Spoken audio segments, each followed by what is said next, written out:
찬송가 423장 찬송하시겠습니다.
좋으신 하나님 감사합니다. 우리의 모습을 다 보시고 아시는 하나님께서 우리를 하나님의 나라로 인도하시기 위하여서 때로는 우리에게 책망이 섞인 말씀을 하시고 우리의 죄를 직면하게 하시니 감사합니다. 그 모든 것이 다 하나님의 사랑에서 비롯된 것임을 믿습니다. 하나님, 오늘도 사랑으로 우리에게 죄를 직면하게 하시고 우리의 내면을 바라보게 하시고 우리 안에 있는 거짓과 죄악을 들춰내시니 주님 앞에 오늘 우리가 모두 나아가 회개하게 하시고 하나님 앞에 거룩함으로 덧입는 시간 될 수 있도록 인도하여 주시옵소서. 하나님, 우리가 하나님 안에서 살아가는 진실한 거룩한 성도들이 되기를 원합니다. 우리의 부족함과 연약함 주님께서 고쳐주셔서 긍휼히 여기는 마음으로 우리에게 은혜를 더하여 주시옵소서. 오늘도 우리에게 새 힘을 주시는 주님을 의지하며 살아가는 우리들 되기를 원하오며 예수 그리스도의 이름으로 기도드리옵나이다. 아멘. 오늘 우리에게 주시는 하나님의 말씀은 마태복음 23장 25절에서 39절까지의 말씀입니다. 한 목소리로 봉독하겠습니다. 화 있을진저 외식하는 서기관들과 바리새인들이여, 잔과 대접의 겉은 깨끗이 하되 그 안에는 탐욕과 방탕으로 가득하게 하는도다. 눈먼 바리새인이여, 너는 먼저 안을 깨끗이 하라. 그리하면 겉도 깨끗하리라. 화 있을진저 외식하는 서기관들과 바리새인들이여, 회칠한 무덤 같으니 겉으로는 아름답게 보이나 그 안에는 죽은 사람의 뼈와 모든 더러운 것이 가득하도다. 이와 같이 너희도 겉으로는 사람에게 옳게 보이되 안으로는 외식과 불법이 가득하도다. 화 있을진저 외식하는 서기관들과 바리새인들이여, 너희는 선지자들의 무덤을 만들고 의인들의 비석을 꾸미며 이르되, 만일 우리가 조상 때에 있었더라면 우리는 그들이 선지자의 피를 흘리는데 참여하지 아니하였으리라 하니, 그러면 너희가 선지자를 죽인 자의 자손임을 스스로 증명함이로다. 너희가 너희 조상의 분량을 채우라. 뱀들아, 독사의 새끼들아, 너희가 어떻게 지옥의 판결을 피하겠느냐. 그러므로 내가 너희에게 선지자들과 지혜 있는 자들과 서기관들을 보내매 너희가 그 중에서 더러는 죽이거나 십자가에 못 박고, 그 중에서 더러는 너희 회당에서 채찍질하고 이 동네에서 저 동네로 따라다니며 박해하리라.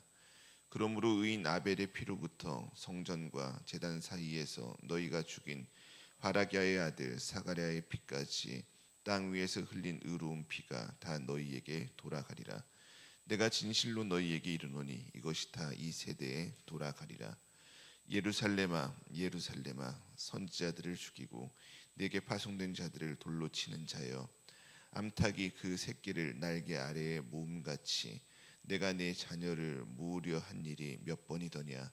그러나 너희가 원하지 아니하였도다.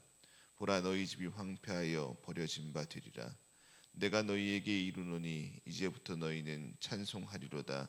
주의 이름으로 오시는 이여 할 때까지 나를 보지 못하리라 하시니라. 아멘.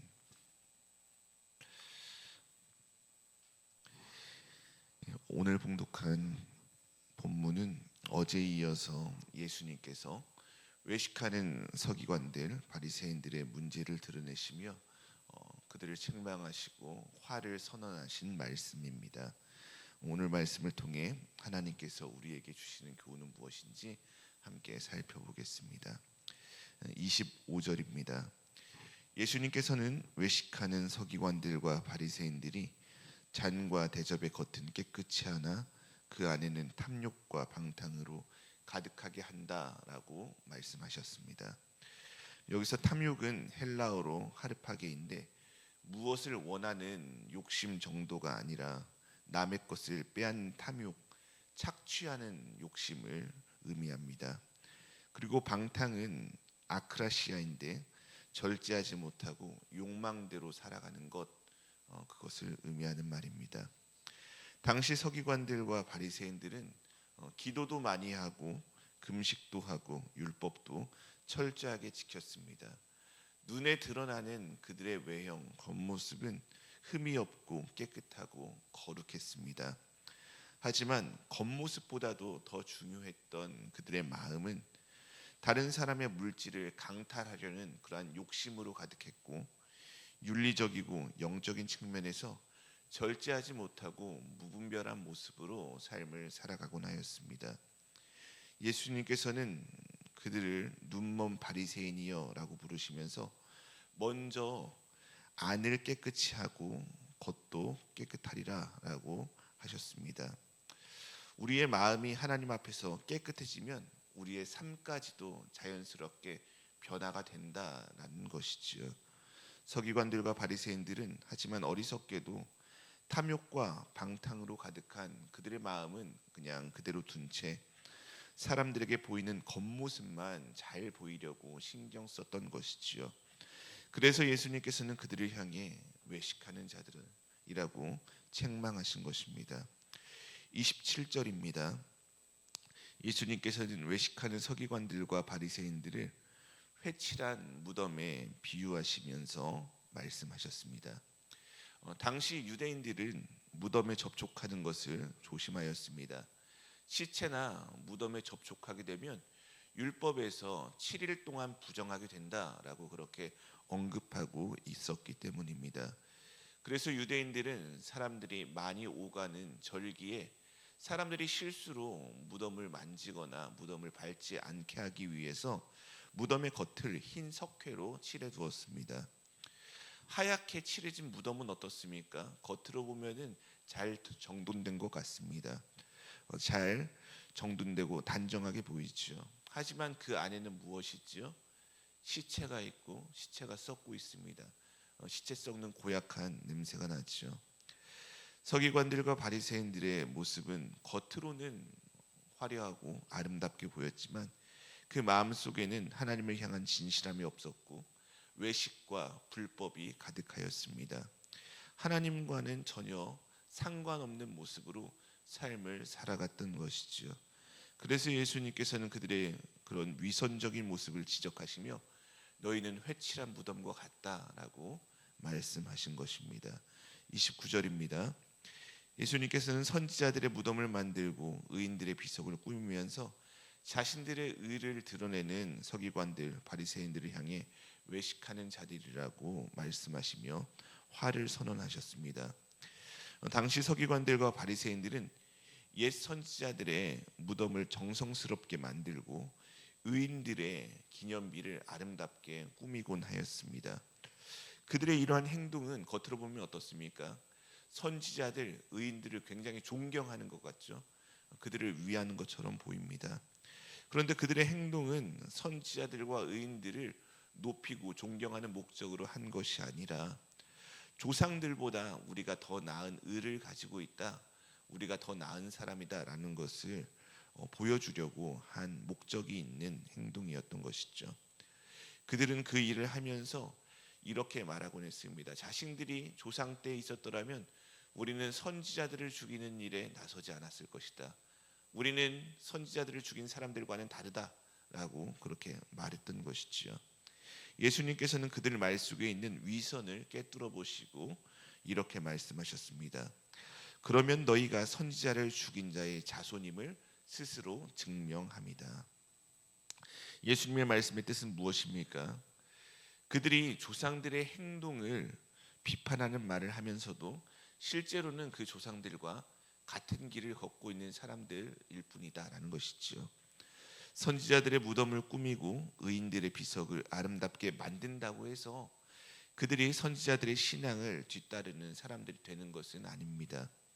중요한 것은 선지자들을 겉으로 기념하고 위하는 것이 아니라 선지자들이 했던 하나님의 말씀, 하나님의 뜻을 따르는 것, 그것이 더욱 중요한 것이지요.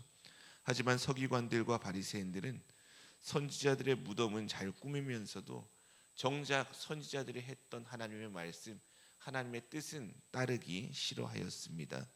오히려 선지자들이 예언했던 메시아이신 예수님을 거부하고 있었던 것이지요. 조상들이 선지자들을 핍박했던 것처럼 그들 또한 그들의 죄를 계속 이어가고 있었던 것입니다. 예수님께서는 너희가 너희 조상의 분량을 채우라라고 말씀하셨습니다. 여기서 채우라라는 말은 헬라어로 플레로인데 가득하게 하다, 완전하게 하다, 성취하다라는 뜻의 단어입니다. 조상들이 다 행하지 못하고 남겨둔 악행을 너희가 가득 채워서 완성해라라는 말씀입니다. 이 말씀은 서기관들과 바리새인들이 조상들이 행하던 죄악의 길을 그대로 따라가고 있다라는 것을 드러내신 책망의 말씀이었던 것이지요.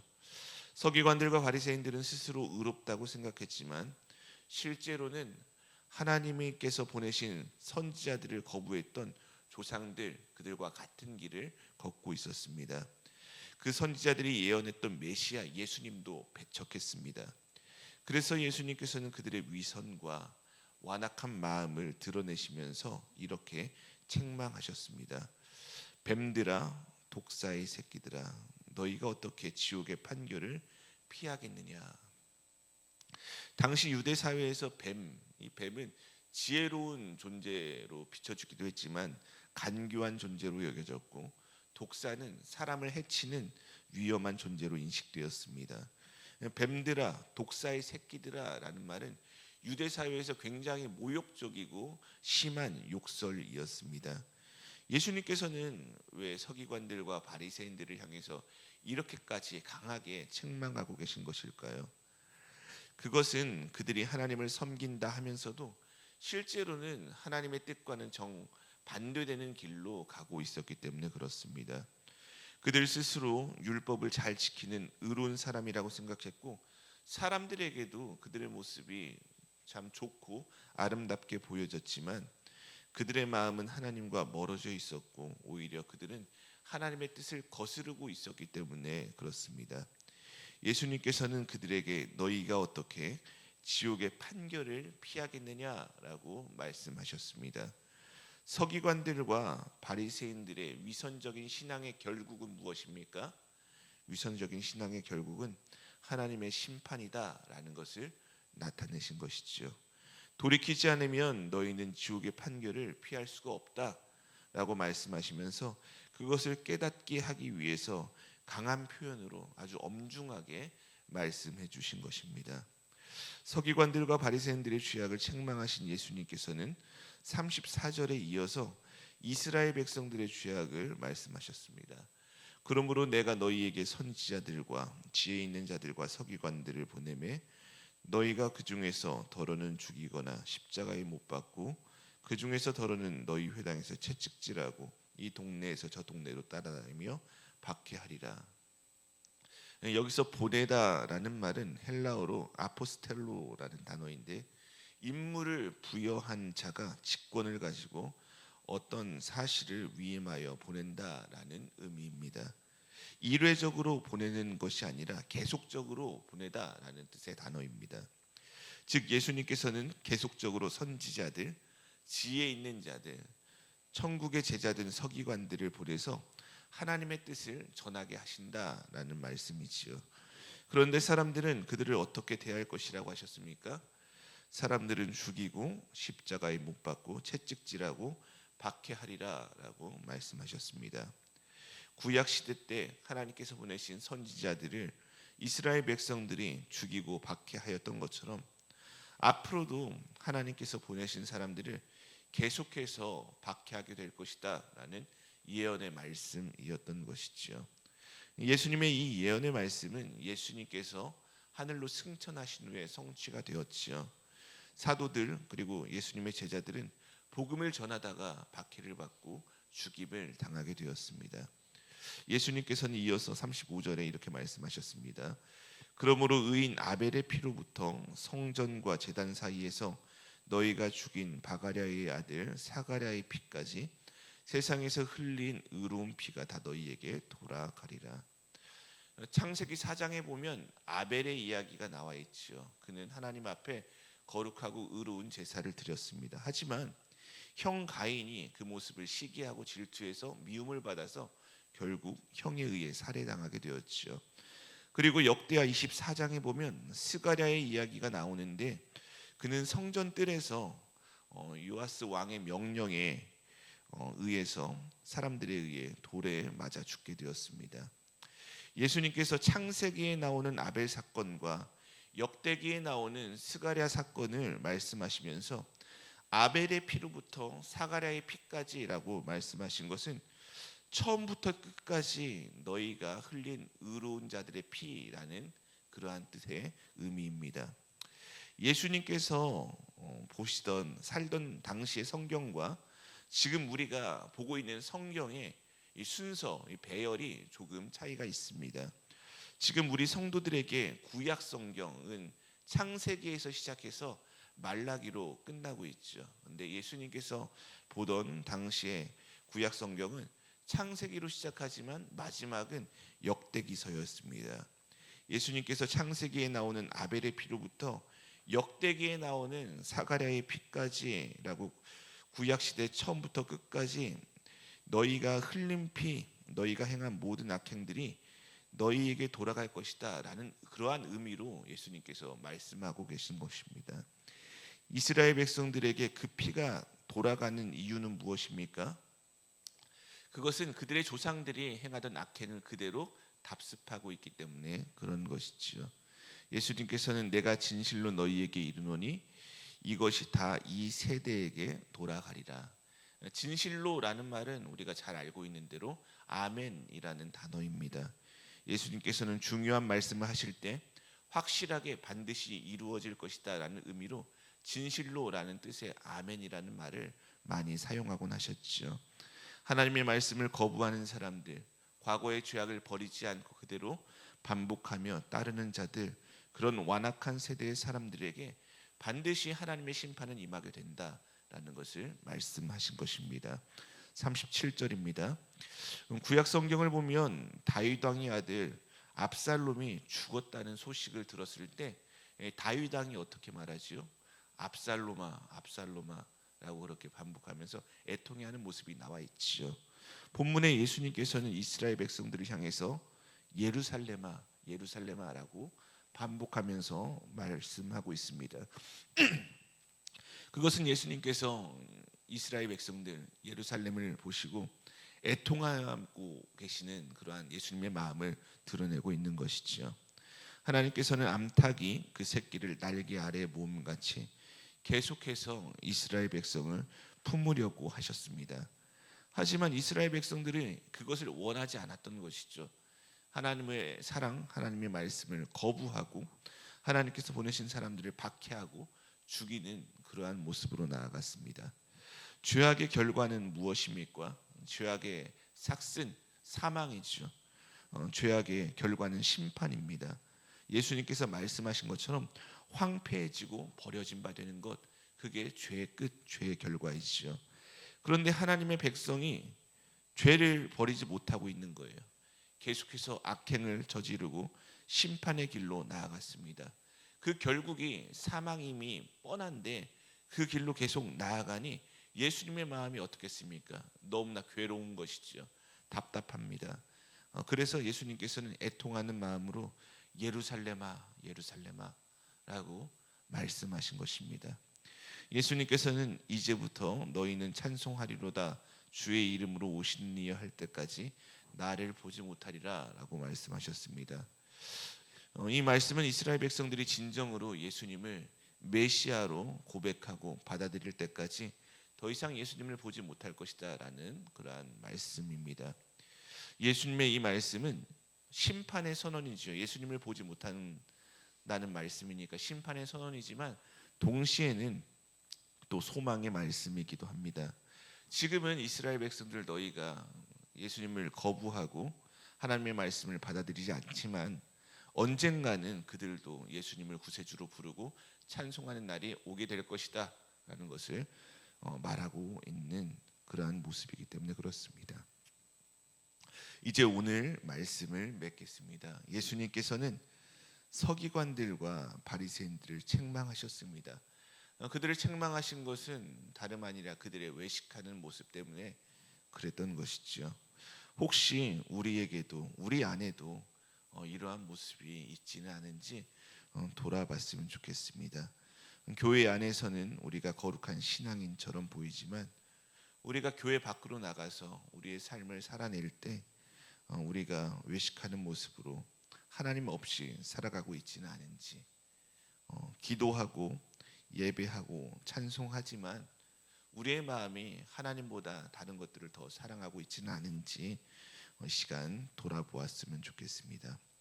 예수님께서 서기관들과 바리새인들의 죄악을 지적하시고 또 하나님의 말씀을 받아들이지 않은 이스라엘 백성들 그들의 죄악을 지적하신 이유는 정죄하는 것이 목적이 아니지요. 정죄가 목적이 아니라 회개, 돌이킴이 목적이었습니다. 마지막까지 돌이키지 않고 거부하는 자들, 끝까지 하나님을 받아들이지 않는 사람들, 그 죄의 싹은 결국 사망임을 아시기 때문에 하나님의 크신 사랑에도 불구하고 심판을 면할 수 없기 때문에 그 자리에까지 나가지 말고 너희는 어서 돌이키라, 회개해라 라는 사랑의 메시지인 것이지요.